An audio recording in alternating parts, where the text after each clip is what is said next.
Majlis Amanah Rakyat atau MARA, sebuah agensi Kementerian Pembangunan Luar Bandar dan kewujudannya selama 56 tahun dahulu, bermula pada tahun 1966. Penubuhan MARA adalah berasaskan cetusan idea dalam Kongres Ekonomi Bumiputera pertama pada tahun 1965. Apabila Kongres Ekonomi Bumiputera pertama telah bersetuju menukar nama Lembaga Kemajuan Kampung dan Perusahaan yang juga dikenali sebagai Rural and Industry Development Authority.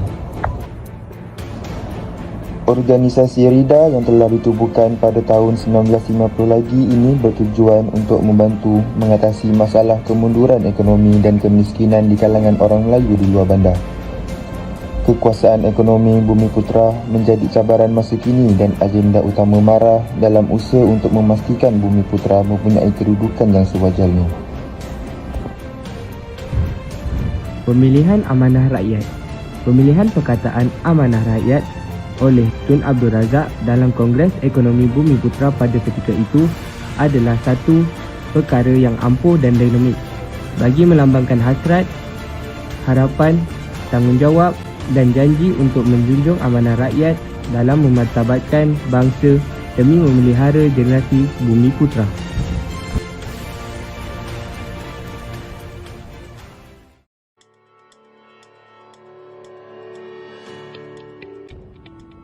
Objektif MARA. Yang pertama, membangunkan usahawan berjaya dan inovatif. Yang kedua, melahirkan modal insan global dan berintegriti. Yang ketiga, menyumbang kepada pemilikan equity. Dan yang keempat, memudahkan sistem penyampaian. Apakah itu sosioekonomi? Sosioekonomi ialah kajian hubungan antara aktiviti ekonomi dan kehidupan sosial. RIDA menyediakan kemudahan kewangan untuk memberi peluang kepada orang-orang kampung untuk menceburi bidang perniagaan dan perusahaan yang ini berasaskan pertanian, ternakan, bahan-bahan tempatan seperti sabun, getah dan barang kraftangan seperti batik dan tembikar. Hasil dari program latihan yang diperkenalkan oleh MARA, usahawan kampung dapat dilihat berkeyakinan dalam melibatkan diri dengan pelbagai bidang perniagaan.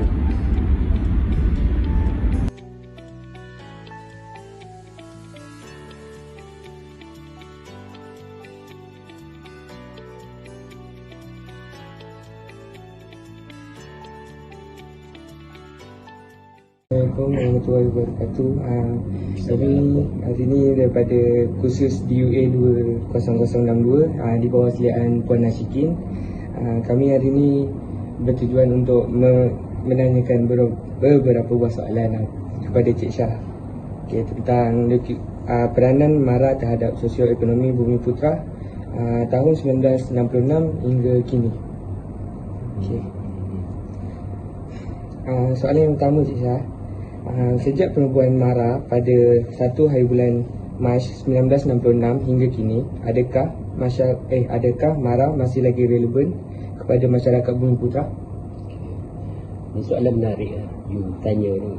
So kalau saya tanya you balik, relevan tak relevan? Bagi saya rasa masih lagi relevan lah. Sebab apa dia relevan dekat sini? Saya tengok you all masuk ke college ni pun atas kapasiti Bumiputera MARA.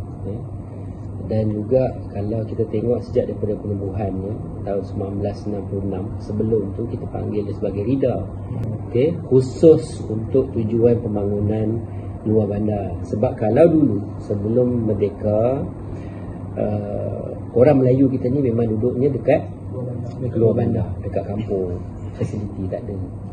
So itu targetnya.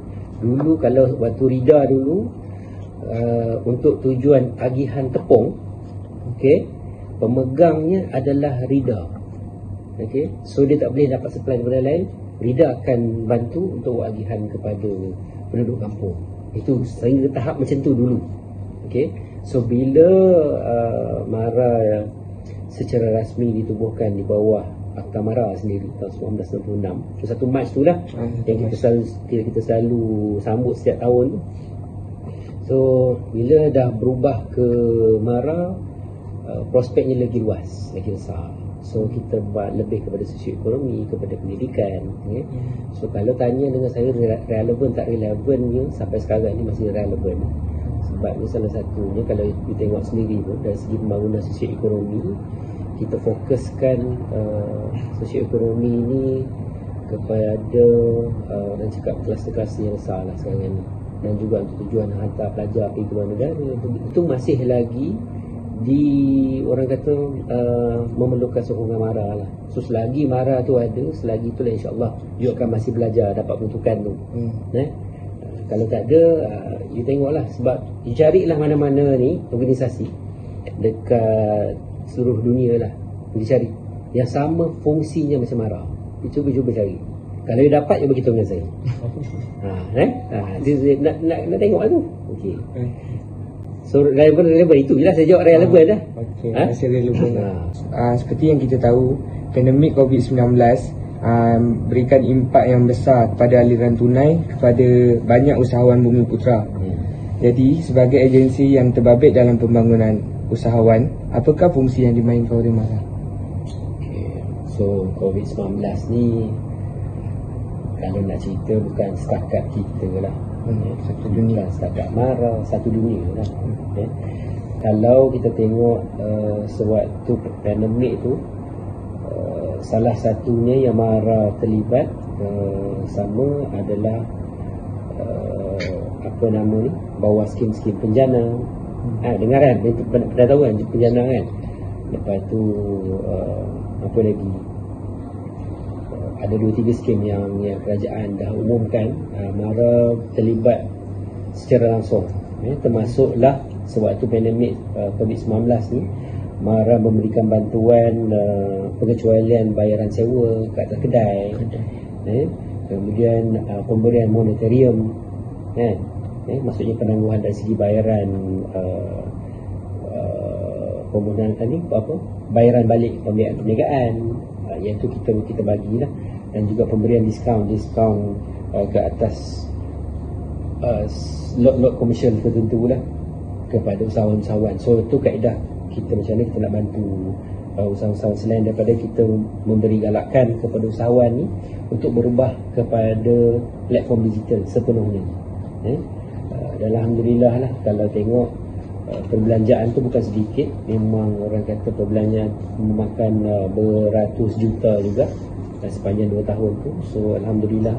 So kalau tengok dari segi orang kata, kita ada buat kajian dari segi impaknya kepada usahawan Mara untuk COVID-19 tidak sebesar usahawan lain. Sebab kita banyak bagi bantuan dalam tempoh pandemik itu sendiri. Kita kalau di bahagian pembangunan usahawan, dia ada satu unit khas yang telah dilantik untuk tujuannya memberikan motivasi kepada usahawan. Sebab kita tahu kedai tak buka, tutup, buang pekerja. So kita buat satu kelas sesi motivasi. So kita nak push dia macam mana. Okey, kadang dia buntu sebab setengah usahawan ni bukan dia tak tahu, tapi sebab dia dah, orang kata, dia dah tertekan, dia ada pressure, dia stres. Kadang dia tak boleh nak fikir secara, orang kata, direct tu, dia tak ni. So dia memerlukan bantuan dari segi khidmat nasihat. So dekat situ kita datang. So Alhamdulillah banyak benda-benda tu banyak membantu. Okey, soalan yang terakhir, adakah Mara akan meneruskan program yang membabitkan kewangan untuk membantu usahawan Bumiputera, kerana ada stigma yang menyatakan jika kerap diberi bantuan, sampai bilakah mereka akan berdikari? Yang ni menarik lah soalan ni. Tapi benda ni memang telah dibincangkan, saya ingat bukan baru, dah lama. So berkaitan dengan isu subsidi, kalau sebut orang Melayu, sebut subsidi, betul tak? Betul. So iaitu sinonim lah, betul lah tu.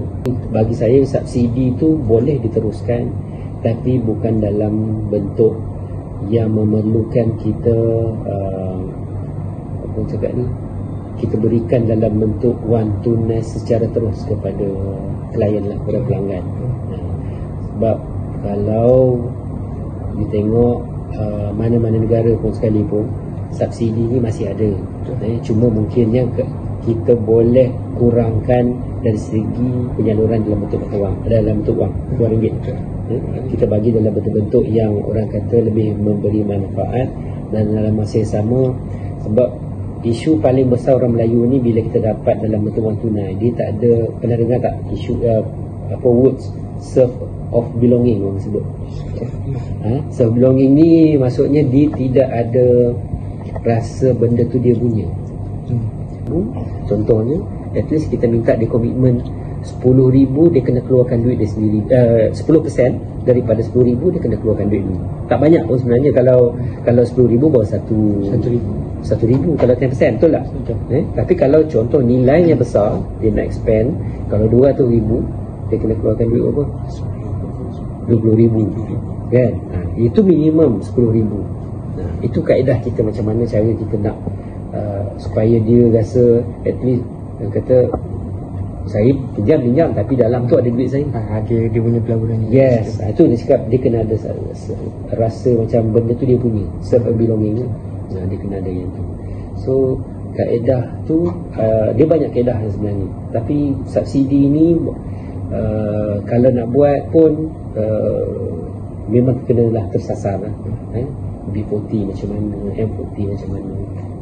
Bukan ni, sebab sebenarnya T20 tu pun sebenarnya ada juga keperluan-keperluannya, tapi mungkin dalam bentuk lain. Dia mungkin dari segi kewangan dia tak ni, tapi mungkin dia perlukan benda-benda khidmat sokongan yang lain daripada agensi.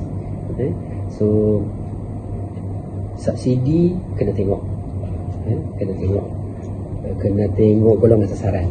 Bukan semua sebenarnya. Keperluan tu memang masih ada lah. Memanglah stigma tu orang selalu sebut, kata sebut Putra dapat subsidi kan. Tapi kalau tengok tempat negara lain pun subsidi tu tak ada, tapi mungkin dipulangkan balik kepada masyarakat dengan dekat orang kata dalam rupa bentuk yang lebih cekap. Itu yang kita nak lah, insyaAllah. Kini, MARA di bawah Kementerian Pembangunan Luar Bandar bagi bersama-sama memastikan pemegasan sosioekonomi Bumiputera terus dicapai. Pelbagai perubahan dan kemajuan selama selebih 5 dekad telah disumbangkan oleh MARA kepada pembangunan negara. Dilihat amat penting dalam melahirkan golongan usahawan berjaya. Hala tuju MARA sangat jelas, bermatlamat untuk memperkasakan penguasaan ekonomi dan peningkatan pemilikan equity, terutamanya melalui aktiviti keusahawanan. Pendidikan dan keusahawanan harus bergerak seiring bagi mencapai moto MARA, iaitu kesuanan dan pendidikan global. Sektor pendidikan diwujudkan dengan pembinaan institut latihan dan pendidikan untuk melahirkan modal insan negara, graduan dari bidang profesional dan berkemahiran tinggi untuk menjadi pendukung utama dasar kerajaan. Yang ini bagi mewujudkan bangsa Bumiputera yang bermartabat serta hebat di mata dunia. Demi satu keunggulan bangsa yang